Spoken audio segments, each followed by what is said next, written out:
Oke, assalamualaikum warahmatullahi wabarakatuh. Berjumpa lagi di materi sistem basis data.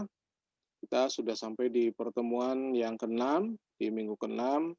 Tema yang akan saya bahas adalah enhance IA features ya. Jadi kelengkapan-kelengkapan yang ada di dalam ERD yang bisa melengkapi diagram yang kita buat ya. Kalau memang nanti dalam prosesnya itu ada perlu untuk melakukan perubahan-perubahan di dalam entitasnya ya, khususnya di entitasnya. Oke, kita akan mengenal ada istilah supertipe dan subtipe, gitu ya. Supertipe dan subtipe. Eh, apa itu subtipe dan supertipe? Kita akan lihat yang supertipe dulu ya. Nah, supertipe adalah entitas yang digambarkan secara umum, induk gitu ya. Jadi induk, entitas induk. Contoh ya, contoh misalkan apa? Mahasiswa. Nah, mahasiswa ya, mahasiswa ini kan satu entitas ya, strong entity. Nah, punya apa? Punya nomor induk mahasiswa ya, punya kode prodi, punya nama, alamat dan sebagainya. Tapi mahasiswa ini kan prodinya beda-beda nih Saudara ya. Prodi beda-beda. Jadi eh, karena perlakuan terhadap mahasiswa ini dikelompokkan berdasarkan prodinya, maka dalam penggambarannya atau dalam penulisan diagramnya itu perlu dilakukan spesialisasi nanti namanya ya. Ada istilah spesialisasi dan generalisasi nanti selain ini kita akan lihat. Nah, jadi kalau yang namanya subtipe itu adalah mahasiswanya, supertipe itu mahasiswanya. Nah, subtipe ya, yang subtipe itu adalah si mahasiswa atau prodinya. Ini kelompok prodinya. Nah, kelompok prodi 1, kelompok prodi 2, kelompok prodi 3 dan seterusnya. Paham ya? Nah, contoh yang lain lagi apa nih? Contoh lain lagi dosen gitu ya. Dosen, ada dosen, dosen tetap, dosen tidak tetap. Betul ya? Pegawai, pegawai tetap, pegawai honorer gitu kan. Pelanggan, ada pembeli member, ada non member. Nah, itu contoh spesialisasi ya.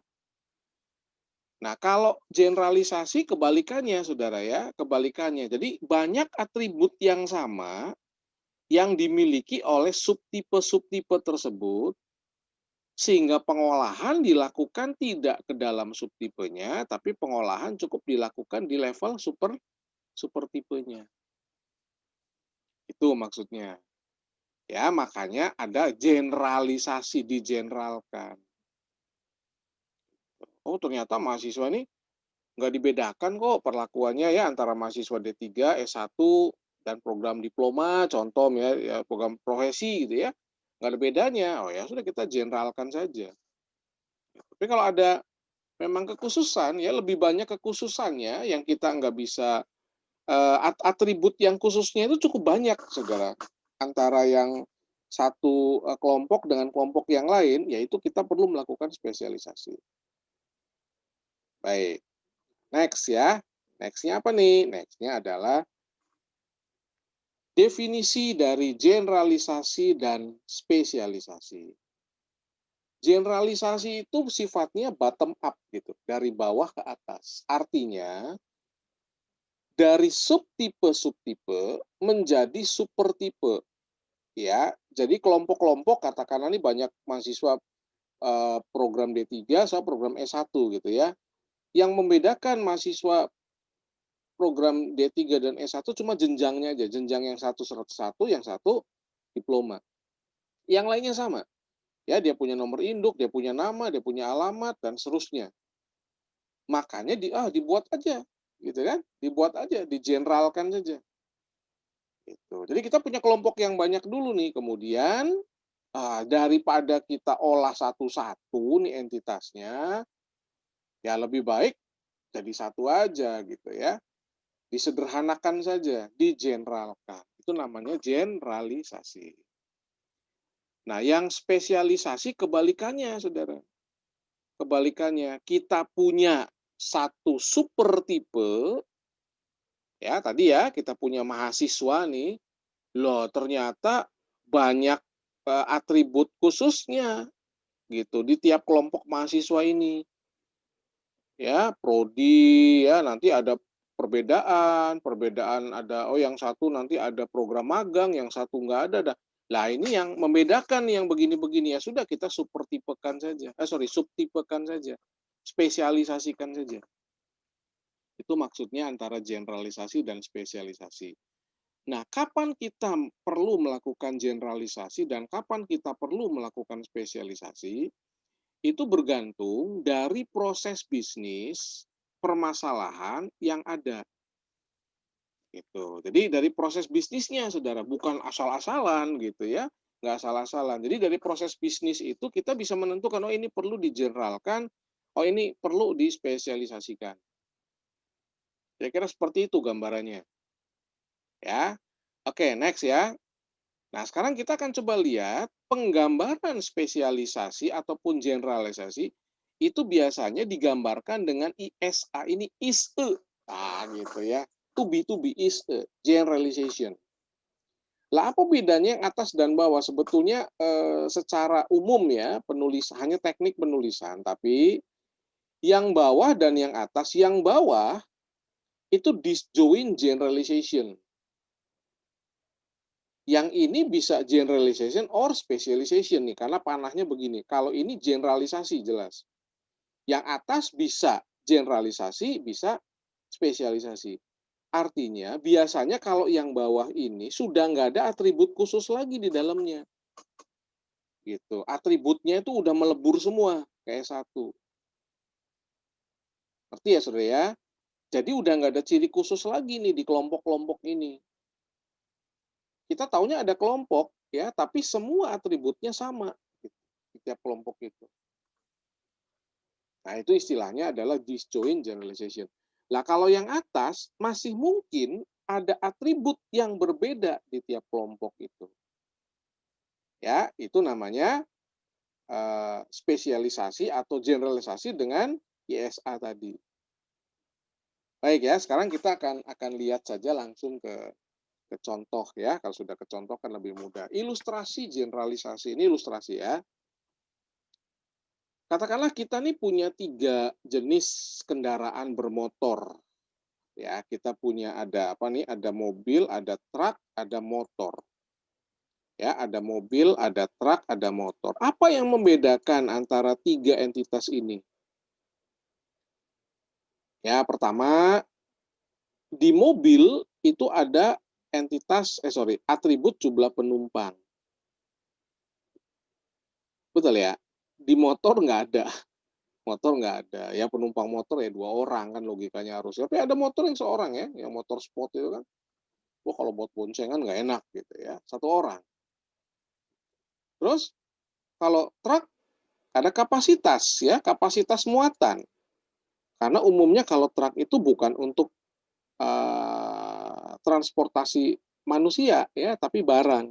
Ya, yang mengendarai manusia jelas ya. Kalau mobil jelas ya, ini untuk penumpang.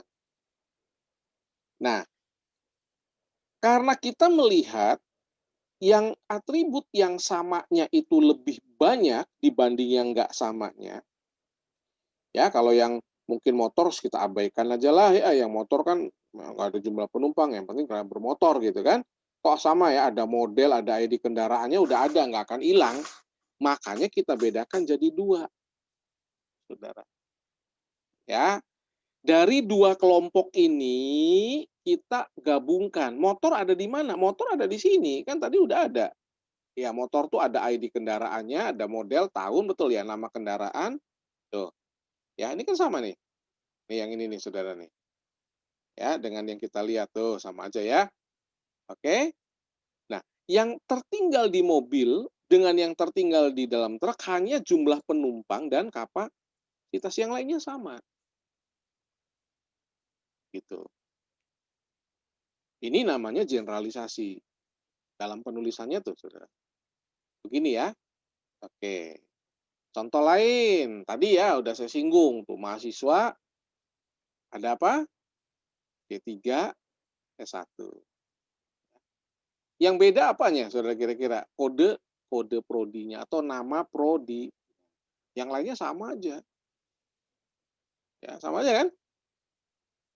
Ya, Anda dengan mahasiswa yang prodi lain gitu kan? Nah, sama aja. Ya, ada NIM, ada alamat, ada nama, tanggal lahir dan sebagainya. Artinya identitas yang nempel di semua mahasiswa itu sama, yang membedakan hanya kode prodinya apa gitu isinya. Ya, tapi secara fisik dia kelompok gitu Saudara ya, mengelompok. Nah, tapi secara proses itu jadi satu. Nah, kan kita menggambarkannya secara proses nih, secara sistem. Oke ya. Nah, ilustrasi specialize. Ini kita punya katakanlah gini ya, ini yang paling gampang gambarnya suku cadang ya. Suku cadang. Oke, ini ada apa? Eh, primary key-nya ya, ada harga ya, nomor suku cadang, nama suku cadang. Satu entitas ya, lokasi, routing number. Nah, kode pemasok dan harga per unit terkait dengan suku cadang yang dibeli dari pemasok. Hati-hati. Kode pemasok dan harga per unit terkait dengan suku cadang yang dibeli dari pemasok. Ya, artinya ada suku cadang yang nggak ada kode pemasoknya gitu loh, saudara. Itu maksudnya. Sedangkan routing number itu juga belum tentu ada di semua produk. Kenapa? Karena berkaitan dengan tempat suku cadang dibuat sendiri. Artinya yang ada routing number ini made in dewek. Self product. Yang ada kode pemasok dan harga per unit, ini yang kita beli dari luar. Jelas ya? Kalau nama suku cadang, nomor suku cadang itu kan ada, saudara. Perlu nggak dibuat spesialisasi? Perlu dalam pendataannya. Sehingga dibuatlah seperti ini. Kalau kita lihat, ya, suku cadang, ada suku cadang sendiri, ada suku cadang dibeli. Ya, abaikan dulu yang ini ya, saudara ya. Nah, yang ini dulu nih, yang ini dulu, yang saya lingkari dulu. Suku cadang, ada suku cadang buatan sendiri, ada suku cadang dibeli. Jelas ya saudara ya. Kalau suku cadang buatan sendiri, kita punya routing number, nomor produksinya. Sedangkan suku cadang dibeli, kita nggak menempatkan routing number. Gitu. Kalau lokasi mah gudang, gitulah ya, gampang kan. Suku cadang kan kita punya gudang-gudang, adalah yang dipasok, ada yang bikin sendiri juga ada. Ya. Nah, sekarang kita lihat ini menarik juga nih saudara ya, suku cadang dibeli ini juga berelasinya dengan pemasok. Ini nggak bisa langsung jadi atribut loh saudara. Si kode pemasok itu, ya. Kalau kode pemasok itu nggak memasok, ya nggak ada kode pemasoknya. Dia harus ada relasi dulu nih, memasok suku cadang yang dibeli. Entitasnya muncul entitas pemasok. Maka ada kode pemasok. Kan nanti ada nama pemasok, alamat, bla bla blanya dan seterusnya ya saudara ya. Atribut-atribut lainnya tuh. Ya kan bisa ada nih nantinya nih. Yang penting apa? Ini atribut apa? Kuncinya ada garis bawah. Masih ingat ya? Atribut yang ada garis bawah itu atribut kunci. Jelas saudara gambarannya ya, spesialisasi tidak harus ada relasi begini sebetulnya ya. Tidak harus, tapi bisa dikembangkan seperti ini. Ya. Oke ya. Satu pemasok bisa mensuplai banyak suku cadang, ya. Satu suku cadang bisa disuplai oleh banyak pemasok. Makanya ada kode pemasoknya nanti. Terus harga per unit muncul kan dari kode pemasok, dari pemasok dan suku cadang dibeli muncul apa? Muncul harga per unitnya berapa. Ini ilustrasi dari spesialisasi ya saudara ya. Oke, contoh lain spesialisasi tadi udah kita singgung ya, udah saya singgung. Ada dosen tetap, ada dosen tidak tidak tetap, ya. Katakanlah gini, Saudara ya, kalau yang namanya dosen tetap itu dosen yang, memang dia bekerja di, perguruan tinggi tersebut, ya. Nah, kalau dosen tidak tetap itu dosen tamu, yang mungkin ngajarnya seminggu sekali, 2 minggu sekali, sebulan sekali, ya dosen tamu. Tapi dia juga sebagai dosen.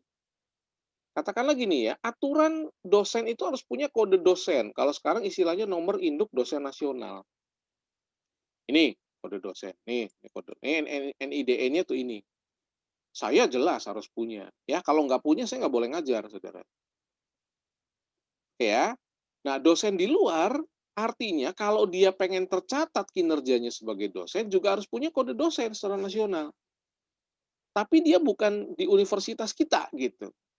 Dia orang luar, ya orang bankir gitu, sebagai bank, manajer satu perusahaan tertentu, gitu kan, direktur perusahaan tertentu, ya, dia profesional gitu kan, Saudara ya, praktisi. Nah, itu bisa di dosen, nggak ada masalah. Nah, kalau yang dosen tetap itu punya jabatan gitu ya, kaprodi gitu ya, jabatan apa, kemahasiswaan gitu, Saudara ya, atau jabatan sebagai, kepala lab gitu-gitu. Ah, ya, tanggal masuk dapat gaji bulanan, loh yang dosen tidak tetap nggak ada jabatan di dalam apa namanya, di dalam, perguruan tinggi kita gitu misal. Walaupun secara secara aturan profesional sebetulnya dosen punya jabatan akademis dosen namanya JAD.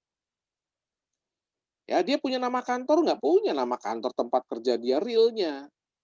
Alamatnya punya, gajinya katakanlah nih gaji harian dibedakan, yang ini mah gaji bulanan, ini mah honor. Contoh lah itulah spesialisasi. Ya, ini karena field yang berbedanya cukup banyak nih, Saudara, kan ini nggak ada tanggal masuk, ini tanggal masuk.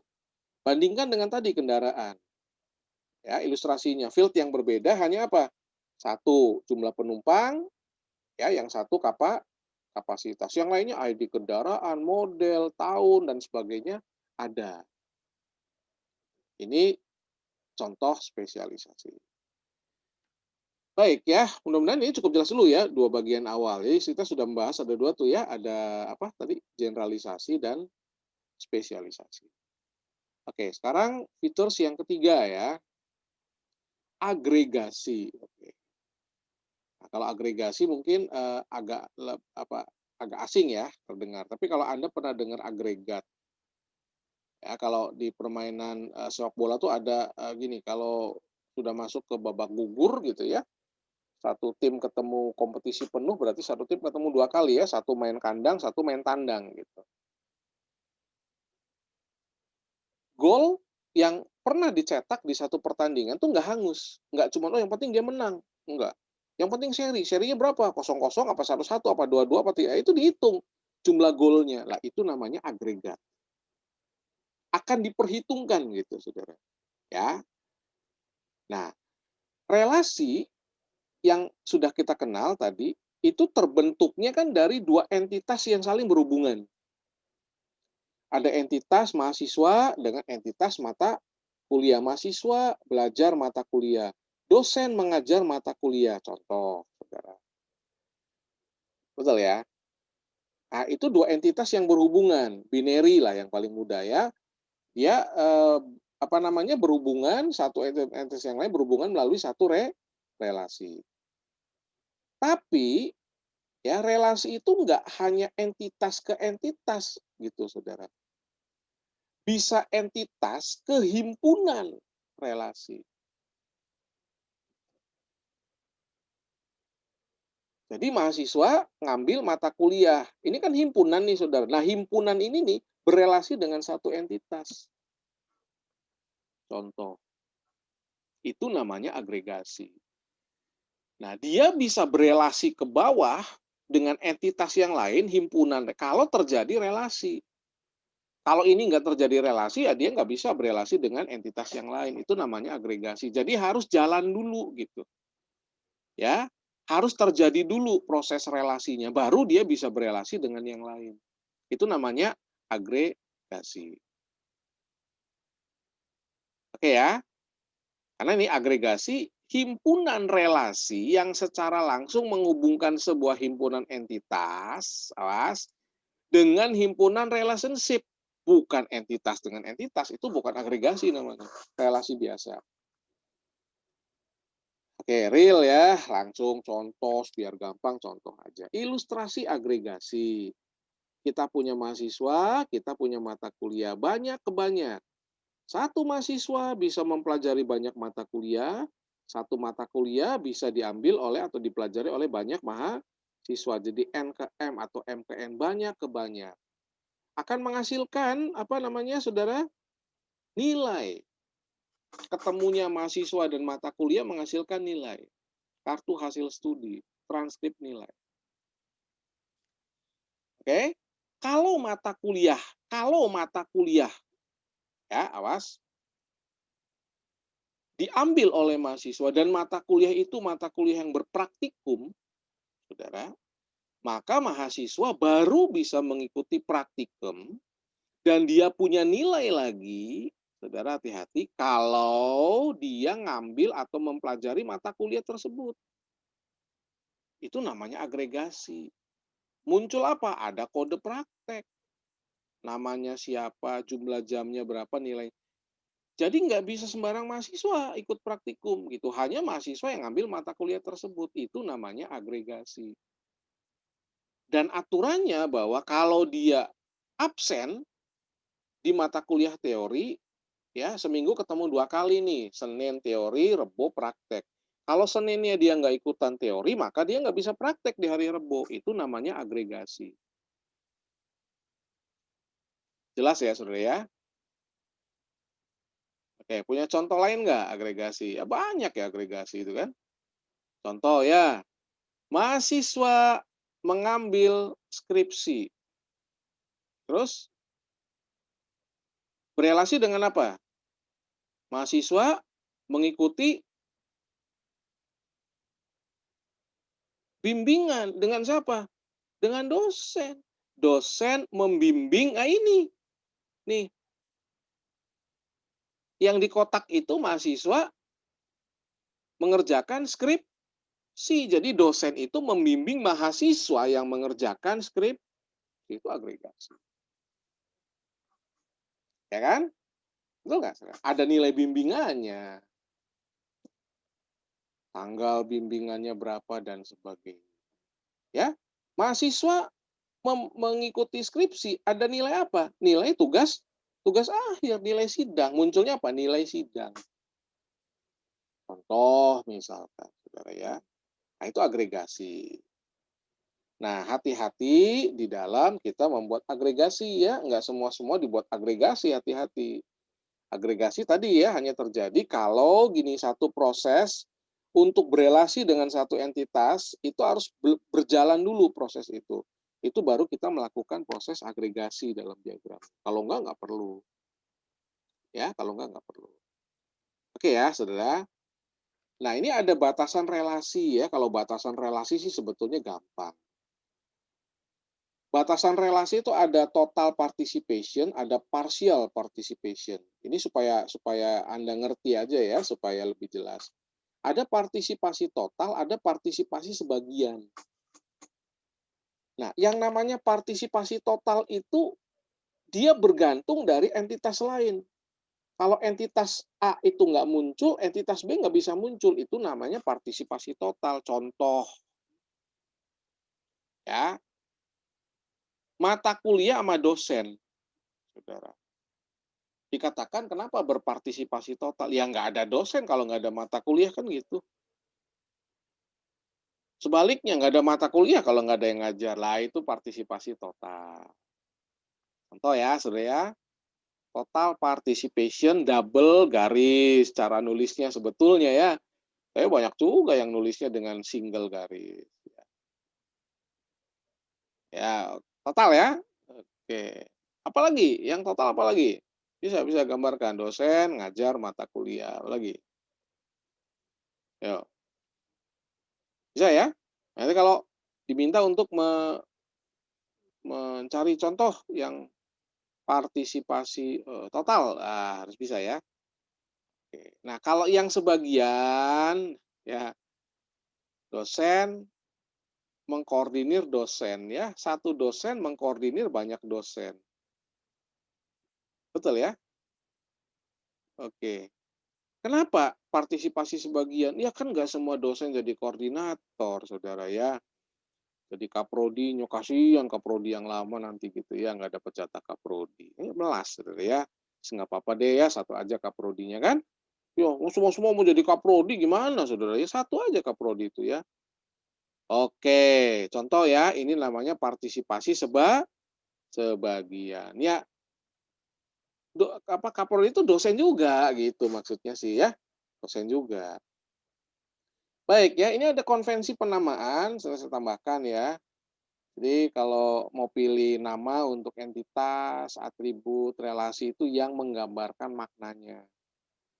Jangan asal nulis, apalagi pakai singkatan. Waduh, saya nggak bisa baca tuh Saudara, bahaya.